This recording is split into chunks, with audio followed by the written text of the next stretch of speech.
guys, Sonic here, and today I'm gonna be reviewing Godzilla Minus One. No, we're not focusing on that side. Okay. Anyhow, I'm gonna be reviewing Godzilla Minus One, and you guys have probably seen a bunch of reviews just praising the movie, so I'm gonna try to make it as different as possible because as you can see, I really loved this movie. Okay, so let's get to the positives of this film.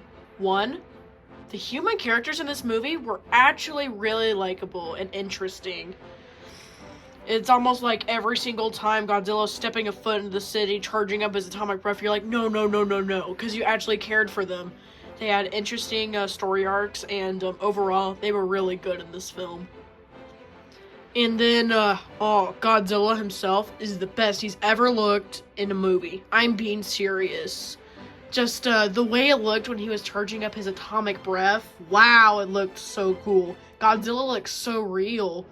And I guess, they filmed this, movie, like, 6 years ago, and it was in, behind the scenes, VFX, work for 5 years, probably 4 years, whatever.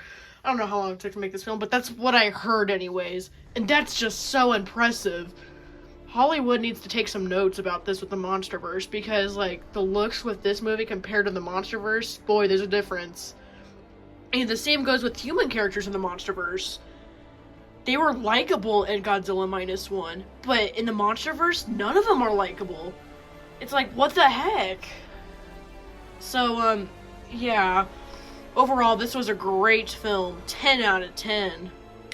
Also, Godzilla Minus One came out in 2023. It's one of the best of that year, in my opinion. So, yeah. Also, just from the opening, this version of Godzilla is so terrifying. Like, he's, like, bending over, grabbing people by their heads, like, with his mouth and just throwing them. Oh my gosh, he is so terrifying in this film. But that's for the better, because I prefer my terrifying, evil Godzilla. I like the good guy Godzilla in the MonsterVerse, but I prefer evil, threatening, terrifying Godzilla. That's just me, though. And I guess they announced a sequel for this film, and I absolutely cannot wait. There's just so many positives with this film. They even played his iconic theme.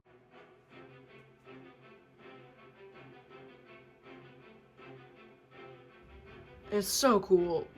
Overall, this is just an amazing film. Absolutely recommend it if you're a Godzilla fan, and just, yeah, I recommend it, but I do not recommend it for a smaller kid audience, because it is pretty terrifying, and it's a very serious story following a pilot and his trauma from World War II and Godzilla, so, yeah.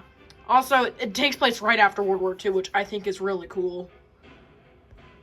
So, yeah, it's on Netflix if you guys want to go check it out. That's where I first saw it at. I wasn't able to see it in the theater. And, like, when it came out on Netflix, I almost immediately started watching it because, really wanted to from the reviews. I thought they were over-exaggerating, but they were not. I'm serious, guys. Go watch this film right now. So, yeah, I'm gonna go ahead and let you guys go. Sorry if this review is a little short, but, yeah, bye, guys.